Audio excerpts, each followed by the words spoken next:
ఈ video skip చేయకండి, ఇది చాలా ఇంపార్టెంట్ అప్డేట్. ఎందుకంటే రీసెంట్గా గుజరాత్కి చెందిన ఫార్మా కంపెనీ కాఫ్ సిరప్ని తయారు చేసింది. ఈ కాఫ్ సిరప్ యూజ్ చేయడం వల్ల 20 మంది చిన్నపిల్లలు చనిపోయారు. దీనికి రీజన్ ఏంటంటే ఈ కాఫ్ సిరప్స్లో ఉండాల్సిన డైఇథిలాన్ గ్లైకోల్ అనేది 0.1% ఉండాలా, కానీ ఇది 48% ఇంక్రీజ్ అయింది.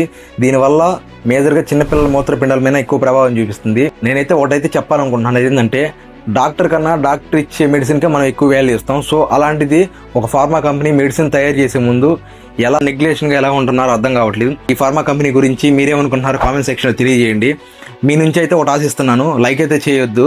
ఎందుకంటే ఈ ఇన్ఫర్మేషన్ ప్రతి ఒక్కరు షేర్ చేయండి. చిన్నపిల్లలు ఎవరున్నా కూడా జాగ్రత్త తీసుకుంటారు. అందుకని ఈ వీడియో అందరికి షేర్ చేయండి. నెక్స్ట్ వీడియో మళ్ళీ కలుద్దాం. బాయ్.